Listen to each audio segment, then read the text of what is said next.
World top 100% scholarship తో admission పొందాలి అనుకున్న India top competitive exams IIT NEET IAS design law group 1 government jobs etcetera guidance కావాలి అన్న India and world top universities లో medicine law finance join అవ్వాలన్నా students and parents కి career counselling కావాలన్నా మీ కెరియర్ డెసిషన్ డబుల్ చెక్ చేసుకోవాలి అనుకున్న 25 years experience doctor Satish IRSC గారిని సంప్రదించండి. నమస్తే, వెల్కమ్ టు ప్రైమ్ 9 విద్యా ఉద్యోగ అవకాశాల కార్యక్రమం. నేను జమీమా విత్ డాక్టర్ సతీష్ గారు ఐఆర్ఎస్సి. ఇప్పటి వరకు డాక్టర్ సతీష్ గారు ఇచ్చిన సలహాలు సూచనల వలన ఎంతోమంది విద్యార్థులు తమ భవిష్యత్తును బంగారుమయంగా చేసుకున్నారు.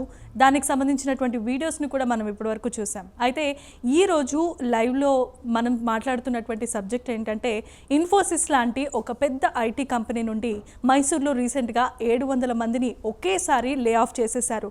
దానికి సంబంధించి మనం ఇప్పటి వరకు ఎన్నో రకాలైనటువంటి మనం వీడియోస్ చూస్తూనే ఉన్నాం.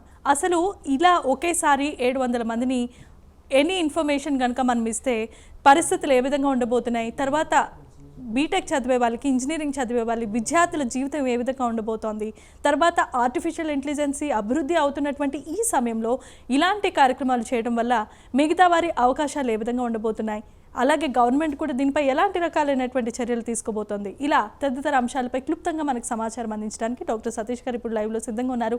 ఆయన అడిగి మరిన్ని విషయాలు తెలుసుకునే ప్రయత్నం చేద్దాం. నమస్కారం సతీష్ గారు. సార్, ఇప్పటి వరకు మీరు చెప్పినటువంటి మార్గదర్శకాలు ఎంతోమందికి ఉపయోగకరంగా ఉన్నాయి.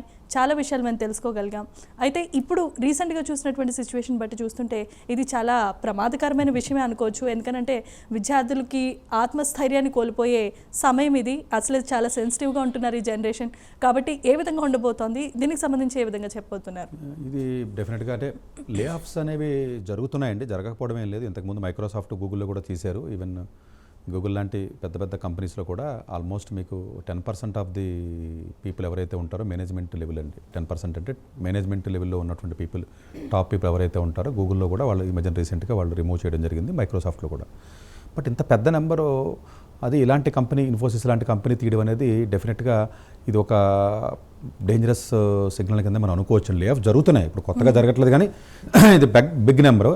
అది కూడా బౌన్సర్లని పెట్టి, జనరల్గా బౌన్సర్స్ని పెట్టి, ఎవరో ఒక కెమెరాలు కూడా ఆన్ చేయకూడదు, లేకపోతే ఎలాంటి ఇన్ఫర్మేషన్ బయటకు వెళ్ళకూడదనే ఉద్దేశంతో ఒక డిఫరెంట్ మెకానిజంలో ఎలాంటి నోటీసు లేకుండా సో వెళ్ళిన మొన్న ఫ్రైడే అదే ఒకే రోజున ఈ విధంగా చేయడం అనేది ఏదైతే ఉంటుందో ఇది చాలా రకాల అనుమానాలకు కూడా తావు చేస్తుంది. ఎందుకంటే అండి ఇది ఇన్ఫోసిస్ అనేది చిన్న కంపెనీ ఏం కాదండి.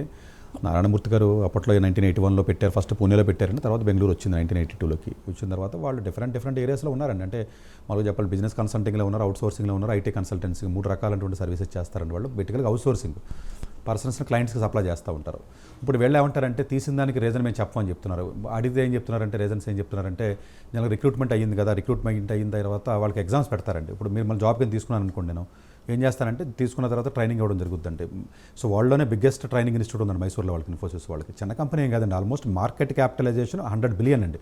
ఇండియాలోనే సెకండ్ లార్జెస్ట్ మార్కెట్ క్యాపిటలైజేషన్ రెవెన్యూలో సెకండ్ ప్లేస్లో ఉంది ఇండియాలోనే. ఆల్మోస్ట్ మీకు ఏదైతే కంపెనీ ఉందో విప్రో కానీ, ఇన్ఫోసిస్, కాగ్నిజెంట్, టీసీఎస్ చాలా ఎక్కువ మందిని తీసుకుంటారండి. 3.5 లక్షల మంది వరకు కూడా మీకు ఎంప్లాయీస్ ఉంటారు. కాకపోతే ఇండియా అనేది చిన్న ప్లేస్ వీళ్ళకి. తర్వాత ఆటోమేటిక్గా మీకు నార్త్ అమెరికాలో ఆల్మోస్ట్ మీకు 65% వరకు రెవెన్యూ ఉంటుంది. ఇండియన్ రెవెన్యూ ఓన్లీ 3%, 25% యూరోప్ ఉంటుందండి.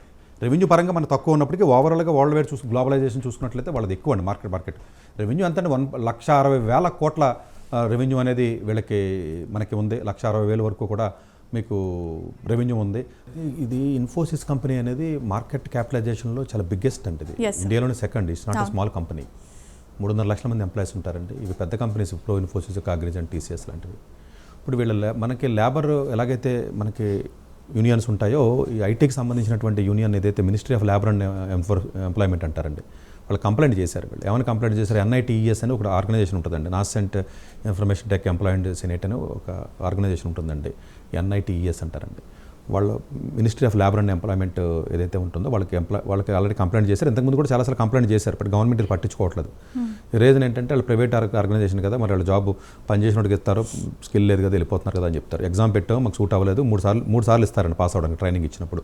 3 సార్లు ఒకసారైనా పాస్ అవ్వకపోతే తీసేయచ్చు. వాళ్ళ అగ్రిమెంట్లోనే క్లియర్గా ఉంటుంది రూల్ అది. సో అదే జాబ్లో మానేస్తేనేమో 6 నెలల జీతం ఇవ్వాలి, ట్రైనింగ్లో ఫెయిల్ అయ్యడం మానేస్తే నోటీస్ ఇవ్వక్కర్లా. ఇది ఒక పాయింట్ ఉంటుందండి. అందుకని జాబ్లో ఉంటే వేరు. సో ఇది పెట్టుకుని వాళ్ళు చేస్తున్నారు. ఇది యాక్చువల్గా క్యాంపస్ ప్లేస్మెంట్కి వచ్చి రిక్రూట్మెంట్ చేసుకుంటారు, కొంచెం డెఫినెట్గా కొంచెం బెటర్ కాలేజెస్కి వెళ్తారండి వాళ్ళు.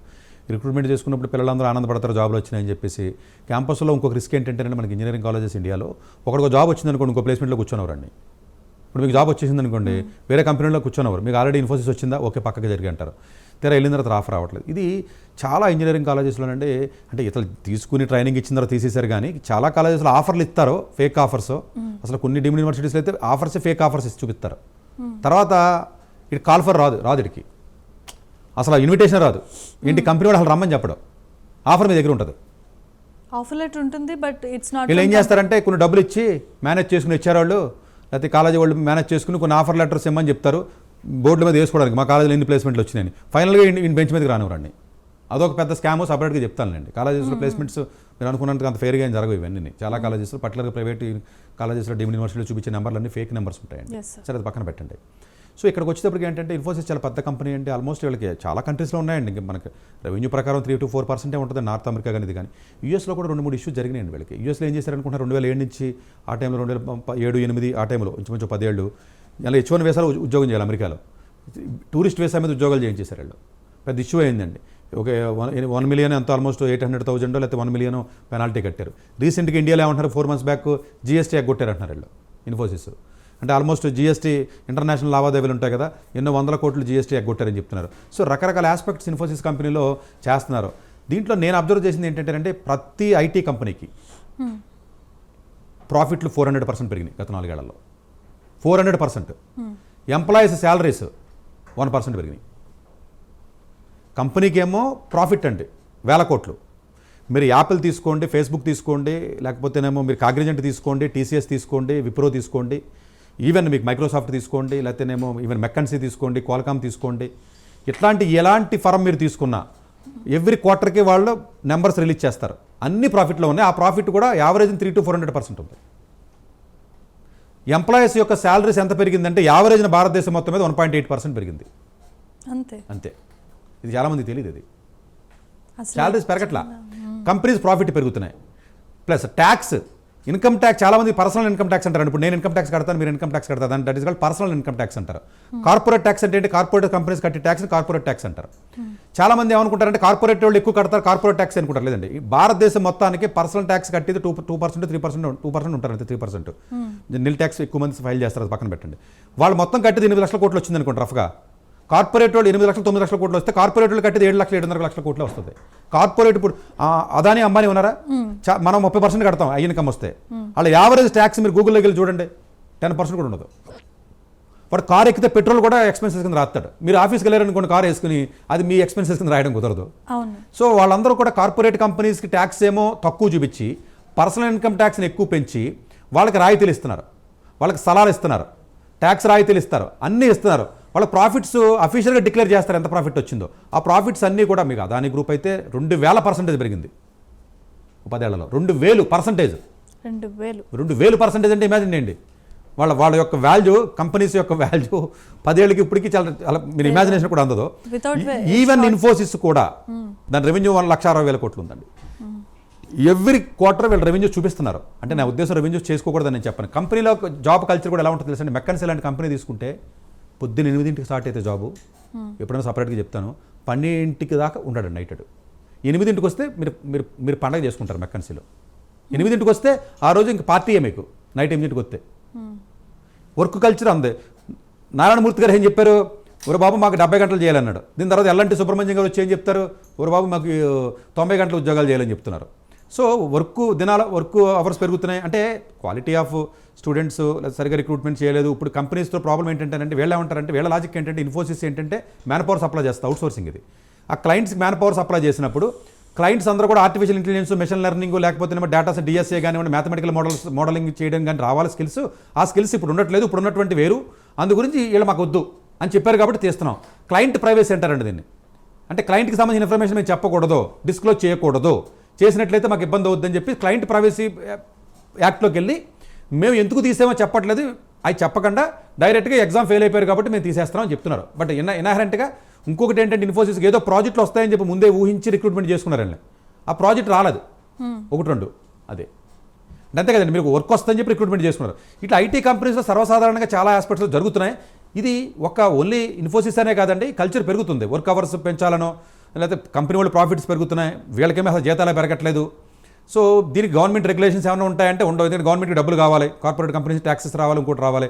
ప్రైవేట్ పర్ఫార్మెన్స్ ఏంటి, మా దాంట్లో మీరు ఇన్వాల్వ్ అయితే కుదరదని చెప్తారు. సో ఎక్కడ మన కార్మిక చట్టాలంటే మామూలుగా కార్మికులకు ఉంటాయి. మీరు ఏదైనా ఫ్యాక్టరీస్లో కార్మికుల చట్టాలు ఉంటాయి, లేకపోతే అదేదో డిఫరెంట్గా మనం చూస్తాం. వీళ్ళకేం కార్మిక చట్టాలు ఏమి వర్తించవు, మామూలుగా పేపర్ మీద వర్తించవు. వీళ్ళ 6 రోజులు పనిచేసినా 7 రోజులు పనిచేసినా 12 గంటలు పనిచేసినా వర్తించవు. సో ఇది మరి ఏదైనా గవర్నమెంట్ కొంచెం అంటే ఉద్యోగం తీసేయడానికి మనం తప్పని అంటాక లేదు, నాకు నిజంగా స్కిల్ లేదంటే తీసేమని మేము చెప్తాం, నేనే సపోర్ట్ చేయను. కానీ 700 మందికి ఒకేసారి మరి స్కిల్ లేదు అని మనం ఎట్లా అనుకుంటాం? మేబీ 6 months శాలరీ ఇవ్వాలి కాబట్టి బెంచ్ మీద పెడితే నోటీస్ ఇచ్చో లేకపోతే 3 months ట్రైనింగ్లోనే ఎగ్జామ్ ఫెయిల్ అయిపోయింటే ఇంక రూపాయి అవ్వక్కర్లేదు, ఒకరోజే తీసేయచ్చు. సడన్గా బౌన్సర్లు పెట్టి మరి ఈ విధంగా తీసిన విధానం ఏదైతే ఉందో ఇది ఒక రకంగా కొంచెం ఇబ్బందికరమైన పరిస్థితి. టీసీఎస్ అయితే యూఎస్లో కూడా చాలా మాస్ లే ఆఫ్ చేసింది. ఇంతకుముందు రీసెంట్గా గూగుల్ మేనేజర్ లెవెల్ పొజిషన్లో 10% లే ఆఫ్ చేసింది. 10% అంటే చిన్న నెంబర్ కాదు, గూగుల్ లాంటి కంపెనీ. వెరీ రీసెంట్గా మైక్రోసాఫ్ట్ లే ఆఫ్ చేసింది. అంటే ఏమవుతుందంటేనంటే జెడ్ అంటారండి. అంటే 1997 నుంచి 2012లో పుట్టిన వాళ్ళందరినీ జెడ్ అంటారు అన్నమాట, జనరేషన్ అనమాట, జనరేషన్ జెడ్. అంటే వీళ్ళు మిడ్ లెవెల్కి వచ్చారు వీళ్ళందరూ కూడా. ఇప్పుడు వీళ్ళందరూ కూడా వీళ్ళ లాజిక్ వీళ్ళ ఏం చెప్తున్నారంటే జనరల్గా మేనేజరల్ లెవెల్లో ఉన్నటువంటి పొజిషన్లు ఎవరైతే జనరల్గా 1/4 ఉంటారండి వీళ్ళు. సో యూత్ ఎవరైతే కుర్రోళ్ళు ఎవరైతే ఉన్నారో కొత్తగా టెక్నాలజీస్ నేర్చుకుని ఎవరైతే వస్తున్నారో వాళ్ళని తీసుకోవడం, కొంచెం అవుట్డేటెడ్గా ఉన్నవాడిని తీసేయడం పక్కకి. అందుకని యావరేజ్ ఇది అనేది జనరల్గా కొంచెం తక్కువ ఉంటుందండి. అంటే బాగా పనిచేసేవాడికి జీతాలు ఎక్కువ ఇస్తారు వాళ్ళు, మనని రూపాయికి 10 రూపాయలు ఇస్తారు ఇది.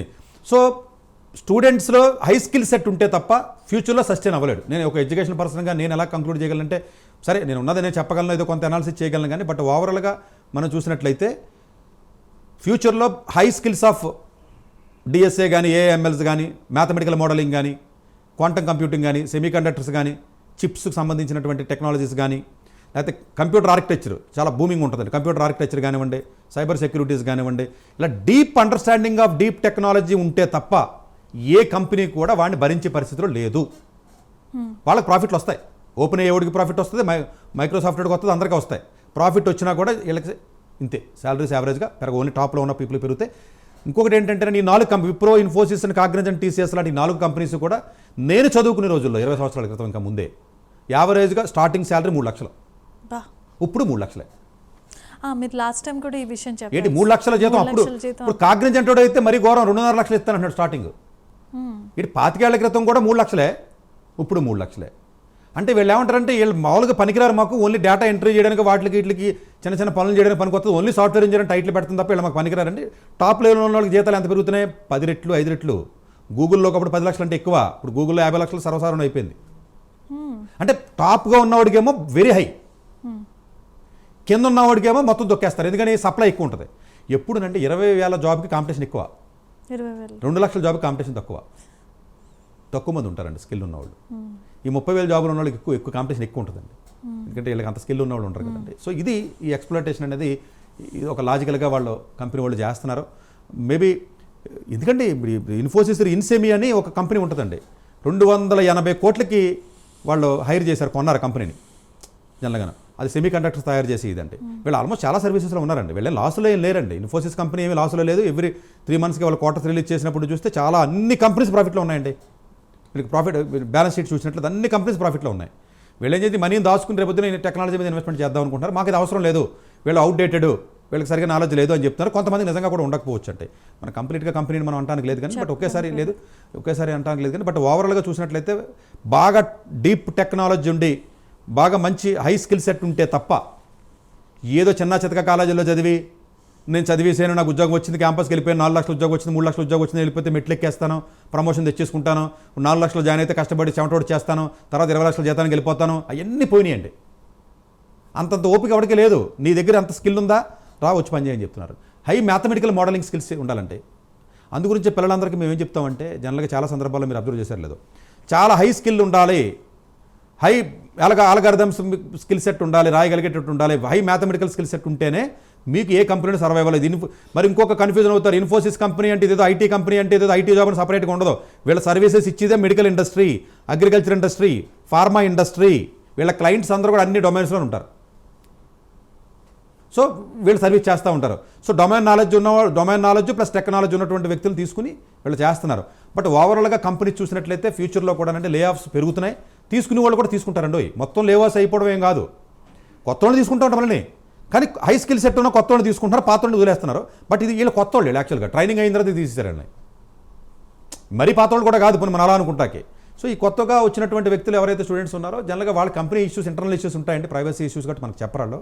బట్ ఓవరాల్గా మీరు అబ్జర్వ్ చేసినట్లయితే వీళ్ళకి ఏదో ఇష్యూ ఫైనాన్షియల్ ఏదో టెక్నికల్ ఇష్యూస్ ప్రాజెక్ట్ రాకపోవడమో లేకపోతే వేరే జరుగుంటాయి. కొంతమంది నిజంగానే ఫెయిల్ అయిపోయి ఉండొచ్చు. ఎందుకంటే 3 సార్లు ఎగ్జామ్ పెడతారు, 3 సార్లు జనం కొంతమంది ఫెయిల్ అయిపోతారు. ఫెయిల్ అయిపోయిన బయటికి పంపించడం వాళ్ళకి అగ్రిమెంట్లోనే పాలసీ అది. ఆయన అది చెప్తున్నాడు.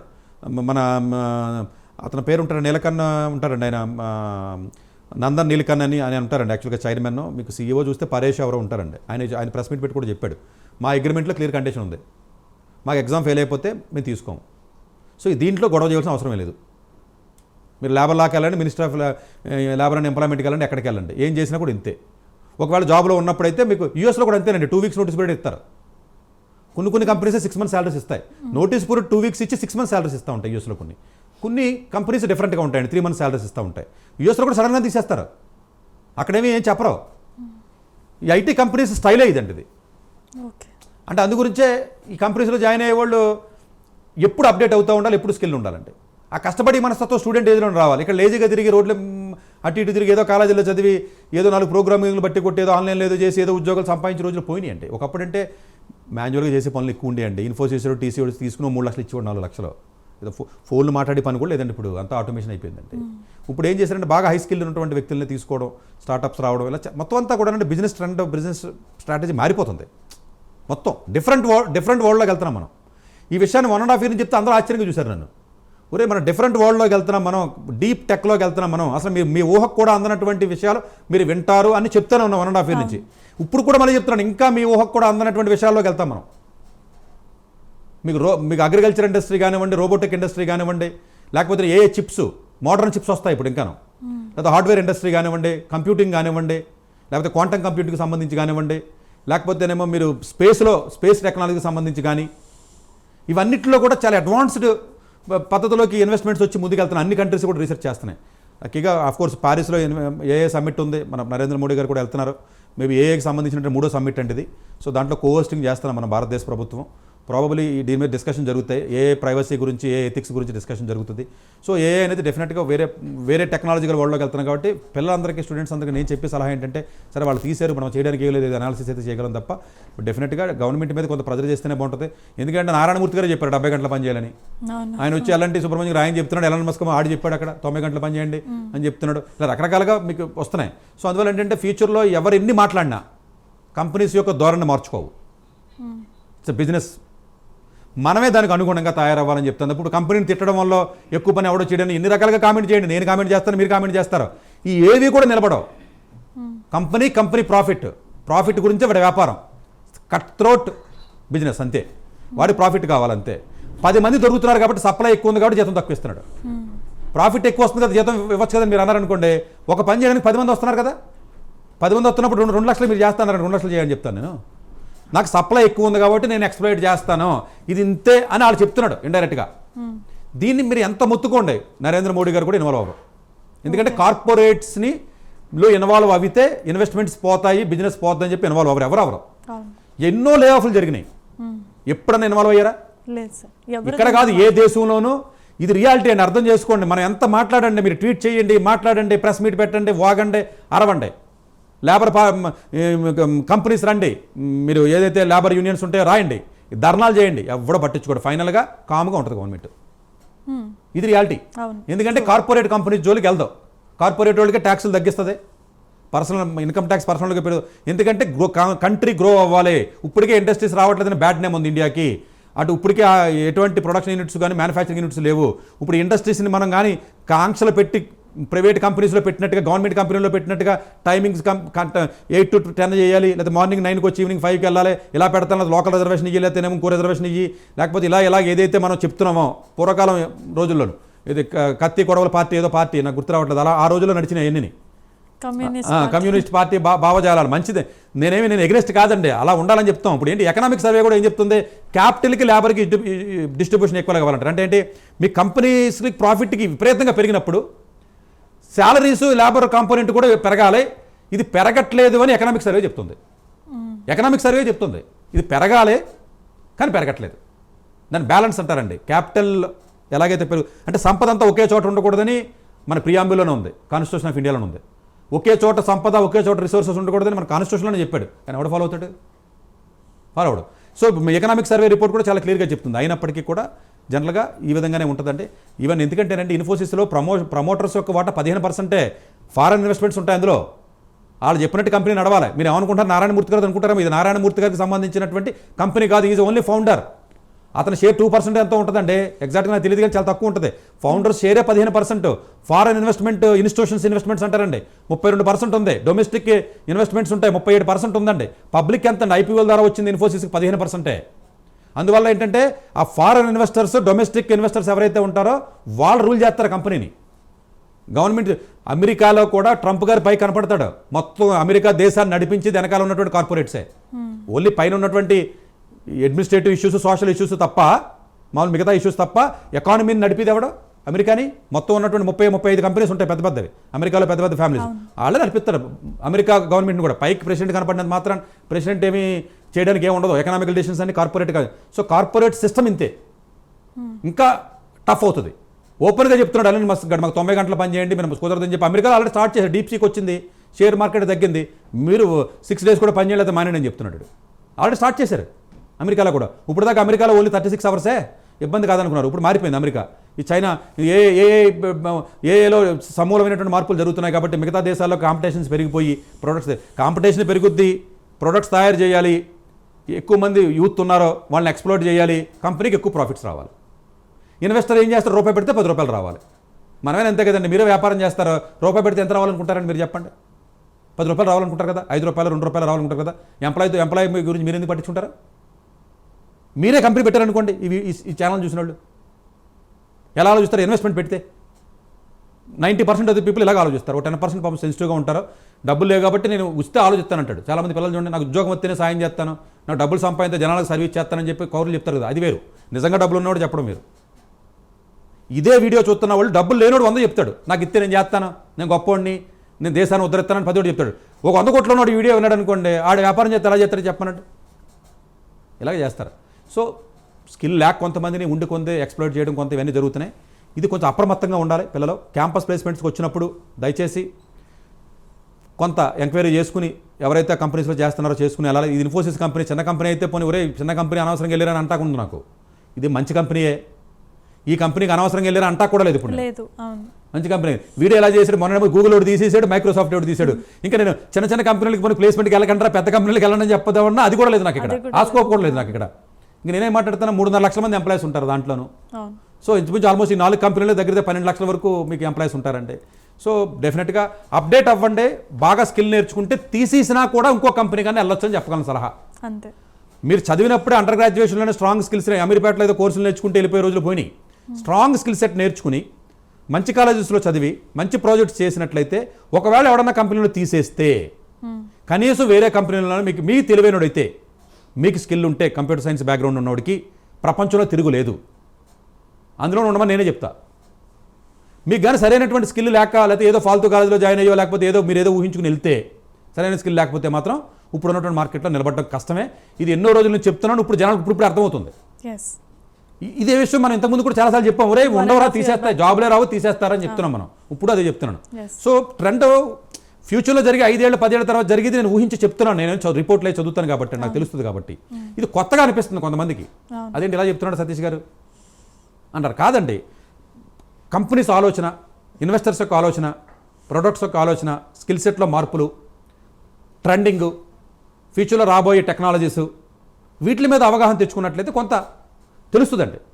జస్ట్ క్యాజువల్గా నార్మల్గా అయితే అవగాహన రాదండి ఇది. సో డెఫినెట్గా ఇది ఒక రకంగా ఇప్పుడు చదువుతున్న విద్యార్థులకి ఒక రకమైన మెసేజ్, జాగ్రత్తగా ఉండాలి మనం. ఒకవేళ ఒక కంపెనీలో జాబ్ వచ్చి వెళ్ళిన తర్వాత తీసేసినా, లేదా ఆఫర్ ఇచ్చి జాబ్కి రమ్మనకపోయినా ఎప్పుడు అప్డేట్ అవ్వండి. అప్డేట్ అవుతూ ఉండండి, నాలెడ్జ్ నేర్చుకుంటూ ఉండండి. మంచి స్కిల్ సెట్ నేర్చుకోండి. నేర్చుకున్న తర్వాత ఒక చోట కాదు ఇంకో చోటనే మీరు సర్వైవ్ అవ్వగలరు. ఒక దేశం కాదు ఇంకో దేశంలోనే సర్వైవ్ అవ్వగలరు స్కిల్ ఉంటే. ఏమాత్రం ఏదో మొక్కుబడిగా చదివి ఏదో 4 నేర్చుకుని ఏదో కంపెనీకి వెళ్ళి మనం బతికేద్దాం గవర్నమెంట్ జాబ్ లాగా అనుకునే సిస్టమ్ అయితే లేదండి. గవర్నమెంట్ లాగా బతికిచ్చే సిస్టమ్స్ ఉండవు అలా ప్రైవేట్ సిస్టంలోనే. అట్లా ఎక్కడా ఉండవండి. ఇప్పుడు మీరు ఉన్నారో సరిగ్గా లేరు అనుకోండి, మిమ్మల్ని ఉంచుతారు, తీసేస్తారు, చెప్పకుండా తీస్తారు, మీకు నోటీస్ కూడా ఎవరు మీకు అయితేని. చిన్న చిన్న కంపెనీలు నోటీసులు కూడా ఎవరండి. సో ఇది రియాలిటీ అండి ప్రైవేట్ ఇండస్ట్రీ. అలాగే 8 hours జాబ్ చాలామంది తెలియక అనుకుంటున్నారండి. పెద్ద పెద్ద ఫైనాన్స్ కంపెనీలో 30 లక్షలు 40 లక్షల జాబ్ కావాలి, నెలకు 1 లక్ష జాబ్ కావాలనుకున్నాడు ఎవరైతే మాట్లాడుకుంటారో వాళ్ళందరూ 10 గంటల 12 గంటలు ఉద్యోగం చేయవలసిందే. దానికి ఉదాహరణ నేను మెకాన్సీ చెప్తున్నాను మీకు, జేపీ మోర్గాన్ చెప్తున్నా, డెలాయిట్ చెప్తున్నా. 12 లోపు రారాళ్ళు ఎవరైనా పని చేసే వాళ్ళని అడగండి, మీరు ఊహించొద్దు. 8 9 అప్పుడప్పుడు వస్తారు. మార్నింగ్ 8కి స్టార్ట్. ట్రేడింగ్ ఫర్మ్స్ అయితే ఇంక చెప్పక్కర్లా. ఇది రియాలిటీ అండి, కార్పొరేట్ ఇండస్ట్రీ రియాలిటీ. మరి ఏం చేయమంటారు సార్, పొలం పని చేసుకోమంటారంటే చెప్పడానికి ఏముంటుంది. మరి జీతం 1 లక్ష 2 లక్షలు 3 లక్షలు ఎందుకు ఇవ్వాలంటే ఎవడెత్తాడు కాదండి. నాకు జీతం మాత్రం ఎక్కువగా రావాలి, నాకు 50,000 సరిపోదు 30,000 సరిపోదు నువ్వే చెప్తావు. 1 లక్ష ఇచ్చినోడు 2 లక్షలు ఇచ్చినోడు అలాగే చేస్తాడు. సార్ మాకు 1 లక్ష 2 లక్షలు ఇచ్చి 10 లక్షల ప్రాఫిట్ పని చేయించుకుంటాడంటే ఆడ వ్యాపారస్తుడు అంతే, అలాగే చేయించుకుంటాడు. అది నాకు నచ్చలేదు, కానీ చేయించుకుంటాడనే విషయం చెప్తున్నాను అంతే. నేను చెప్పే మాట కాదు అది. కంపెనీస్ యొక్క నేను ఎందుకంటే చాలామంది సీఈఓస్తో మాట్లాడినప్పుడు సార్ మా జాబ్గా గ్యారంటీ లేదండి, మీ జనజెడ్డోళ్ళం పాత జనరేషన్ వాళ్ళు మమ్మల్ని తీసేసి కొత్త వాళ్ళని తీసుకుంటున్నారండి. ఇప్పుడు గూగుల్లో మేనేజరియల్ పొజిషన్లో ఉన్న వాళ్ళు 10%ని ఓవర్నెట్లో తీసి పక్కన పడేసాడండి. 10% అంటే చిన్న నెంబర్ కాదండి గూగుల్లోకి. అది మేనేజరియల్ లెవెల్లో ఉన్న పొజిషన్లో ఉన్నవాళ్ళండి. వాళ్ళ పరిస్థితి ఏంటి 40 సంవత్సరాలు వయసు వచ్చిన తర్వాత. ఇది సో ఫ్యూచర్లో అన్ని ఇండస్ట్రీస్ అంతే, ఐటీ ఇండస్ట్రీనే కాదండి. ఇప్పుడు సరే కంప్యూటర్ సైన్స్ అయితే ఇలా రిస్కీగా ఉంది కదా వేరే ఇండస్ట్రీకి వెళ్దాం అనుకున్నారు అనుకోండి, అది అంతే. ఎందుకంటే everything is connected with again technology, అంతే కదండి, వేరేది టెక్నాలజీ. సో చక్కగా చదువుకుని ముందుకెళ్ళాలి. ఇంకా బాగా స్టెబిలైజ్డ్ కెరీర్ రావాలంటే మంచి ఏదైనా ఎంఎస్లు కానీ లేకపోతే పిహెచ్డీ కానీ చేయడం కానీ, ఏదైనా స్టార్టప్ ఐడియాస్ రావడం కానీ, స్టార్టప్ చేయడం కానీ, హార్డ్ వర్క్ చేయడం కానీ, కొత్త కొత్త ఐడియాస్ ఎక్కువ మందితో నెట్వర్క్ బిల్డ్ చేసుకోవడం కానీ, మంచి ప్రొడక్ట్స్ చేసి పేటెంట్స్ తెచ్చుకోవడం కానీ, ఇలాంటి వాటిల్లో కొంత అవగాహన తెచ్చుకుని పిల్లలందరూ కూడా కొంచెం కష్టపడి మనస్తత్వం ఉన్నటువంటి ఎక్కడైతే ఆప్షన్స్ ఉన్నాయో తక్కువ ఆప్షన్స్ ఉంటాయి. ఎక్కడో యూరోప్లో ఆప్షన్ ఉందంటే నేను ఎందుకు వెళ్తాను సార్, మా అబ్బాయిని ఇక్కడ హైదరాబాద్ నుంచి చదవాలంటాడు ఒకడు. మరి ఇక్కడ కాదు అక్కడికి వెళ్ళరా, ఆప్షన్స్ చాలా తక్కువ ఉంటాయి కాబట్టి ఆపర్చునిటీస్ ఎక్కడ ఉంటే అక్కడ చక్కగా వెళ్ళి నేర్చుకుని స్కిల్ కానీ మీరు తెచ్చుకున్నట్లయితే, హెల్త్ ఆరోగ్యంగా బాగా చూసుకున్నట్లయితే ఇవే ఇండస్ట్రీలో కోట్లు సంపాదించవచ్చు. 10 సంవత్సరాలు ఉద్యోగం చేసి 10 కోట్లు సంపాదించిన కూడా ఉన్నారు ఇదే హైదరాబాద్లో, ఇదే ఐటీ ఇండస్ట్రీలో. సో 2 పక్కల మనకి ఉంటాయి, మైనస్లతో పాటు ప్లస్లు కూడా ఉంటాయి. ఎంత ఎదిగితే ఎంత ప్లస్లు ఉంటే అంత మైనస్లు ఉంటాయండి, అదే లైఫ్ అంటే. ఎంత ఎక్కువ రిస్క్ ఉంటే అంత ఎక్కువ ప్రాఫిట్ ఉంటుంది, ఎంత తక్కువ రిస్క్ ఉంటే అంత తక్కువ ప్రాఫిట్ ఉంటుంది. ఇది లైఫ్ అంతే. ఎస్ సార్, చాలా మంచి మంచి ఎగ్జాంపుల్స్ని ధృవీకరించి బాగా చెప్పారు. మీరు 1.5 year బ్యాక్ చెప్పిన విషయాలే ఇప్పుడు ఆచరణలో జరుగుతున్నాయి కాబట్టి స్టూడెంట్స్ కానీ పేరెంట్స్ కానీ ఈ విషయాన్ని జాగ్రత్తగా గమనించండి. ఫ్యూచర్లో రాబోయేటటువంటి సమస్యల గురించి ఇప్పుడు తీసుకున్నటువంటి ఈ నిర్ణయాలు ఏవైతే ఉన్నాయో తర్వాత మీ భవిష్యత్తుకు మంచి ప్రణాళికను రూపొందించే విధంగా ఉంటాయి. కాబట్టి డాక్టర్ సతీష్ గారు చెప్పినటువంటి మాటల్ని తప్పుగా అర్థం చేసుకోకుండా ఆలోచించి మంచి మంచి నిర్ణయాలు తీసుకునే ప్రయత్నం చేయవలసిందిగా మనవి చేస్తూ ఇది వాటి డాక్టర్ సతీష్ గారితో లైవ్ కార్యక్రమం. మరిన్ని కార్యక్రమాల కోసం చూస్తూనే ఉండండి ప్రైమ్ 9. డాక్టర్ ఏ సతీష్ గారు ఏపీ తెలంగాణ విద్యార్థులకు సుపరిచితమైన పేరు. సతీష్ గారు 2001 యూపీఎస్సీ పరీక్షల్లో ఉత్తీర్ణులై ఇండియన్ రైల్వే విభాగంలో ఉద్యోగం సాధించారు. సతీష్ గారు చదివిన చదువులు engineering, MTech, MBA, executive MBA, MSc, MBA HR, MA psychology లాంటి పోస్ట్ గ్రాడ్యుయేషన్ డిగ్రీలతో పాటు డాక్టరేట్ కూడా చదవడం జరిగింది. డాక్టర్ సతీష్ గారు నిరంతర విద్యార్థి. అలాగే సతీష్ గారు పలు ప్రతిష్టాత్మక కాంపిటేటివ్ పరీక్షల్లో యూపీఎస్సీ నిర్వహించే సివిల్ సర్వీసెస్ పరీక్షల్లో 159వ ర్యాంక్, అలాగే ఇంజనీరింగ్ సర్వీస్లో 24వ ర్యాంక్, గేట్ ఎగ్జామ్లో 4వ ర్యాంక్, క్యాట్ ఎగ్జామ్లో 99.8%, జీమాట్ ఎగ్జామ్లో 760 స్కోర్, ఇలా పలు కాంపిటేటివ్ ఎగ్జామ్స్లో మొదటి ప్రయత్నంలోనే ఎన్నో ర్యాంకులు సాధించారు. ఇన్ని క్వాలిఫికేషన్స్, డిఫరెంట్ కాంపిటేటివ్ పరీక్షల్లో ర్యాంకులు సాధించిన వ్యక్తులు మన ఇండియాలో చాలా అరుదని చెప్పాలి. ఇలాంటి అకాడమిక్ల పరంగా, కాంపిటేటివ్ల పరంగా ఇన్ని ర్యాంకులు సాధించడంతో పాటుగా గవర్నమెంట్ ఉద్యోగం చేస్తూ పలు అవార్డులు తీసుకున్నారు. సతీష్ గారికి జనరల్ మేనేజర్ అవార్డు జోనల్ లెవెల్లో, ఆల్ ఇండియా లెవెల్లో నేషనల్ లైఫ్ టైమ్ అచీవ్మెంట్ గుర్తింపులు దక్కాయి. అప్రిసియేషన్ ఆఫ్ ప్రెసిడెంట్ ఇండియా నుంచి గానీ, life time Sevashri award from Andhra Pradesh మంత్రుల నుంచి అందుకున్నారు. వీటితో పాటు పలు రకాల అవార్డులు అందుకున్నారు. ఎన్నో ప్రతిష్టాత్మక ఆర్గనైజర్స్ సంస్థలో పర్మనెంట్ మెంబర్గా ఉన్నారు. కష్టపడి పైకి వచ్చిన వ్యక్తి కావడం వల్ల గత 20 సంవత్సరాల నుంచి ఎంతో మంది చిన్నపిల్లల దగ్గర నుండి 5, 6 తరగతి విద్యార్థుల నుంచి పెద్ద పెద్ద పీజీ, పీహెచ్డీ కాలేజీలకు వెళుతూ విద్యార్థులకి అవగాహన కల్పిస్తూ ఉంటారు. ప్రతి విషయంపైన డాక్టర్ సతీష్ గారు స్పష్టమైన అవగాహన కలిగి ఉన్నారు. డాక్టర్ సతీష్ బలంగా నమ్మే సూత్రం ఏంటంటే అవేర్నెస్ ఈజ్ ఎవ్రీథింగ్. మనిషికి అవేర్నెస్ ఉంటే ఏదైనా సాధించగలరు. ఒక్క మోటివేషన్తోనే కాదు, ఏది చెయ్యాలి, ఏది చేయకూడదు, ఎలాంటి డెసిషన్ తీసుకోవాలనే విషయాలపై, ముఖ్యమైన విషయాలపై అవగాహన కల్పిస్తూ ఉంటారు. అలాగే గవర్నమెంట్, ప్రైవేట్ జాబ్లే కాకుండా ప్రపంచ దేశాల్లోని జాబ్స్పై కూడా అవగాహన కల్పిస్తూ ఉంటారు. ఉద్యోగాలతో పాటు పెద్ద చదువులైన ఐఐటి వంటి వాటిపై సెషన్స్ నిర్వహిస్తూ ఉంటారు. ఇప్పటి వరకు 3 లక్షల సెమినార్లు ₹1 తీసుకోకుండా ఉచితంగా నిర్వహించారు. ఇందులో భాగంగా మన ప్రైమ్ 9 ద్వారా విద్యార్థులకి మోటివేషన్ ఇవ్వడానికి మీ ముందుకు వస్తున్నారు డాక్టర్ సతీష్ గారు. వరల్డ్ టాప్ 100% స్కాలర్షిప్ తో అడ్మిషన్ పొందాలి అనుకున్న India top competitive exams IIT, NEET, IAS, design, law, group 1 government jobs etcetera guidance కావాలి అన్నా, India and world top universities లో మెడిసిన్, లా, ఫైనాన్స్ జాయిన్ అవ్వాలన్నా, స్టూడెంట్స్ అండ్ పేరెంట్స్ కి career counselling కావాలన్నా, మీ కెరియర్ డెసిషన్ డబుల్ చెక్ చేసుకోవాలి అనుకున్న 25 years experience doctor Satish IRSC గారిని సంప్రదించండి.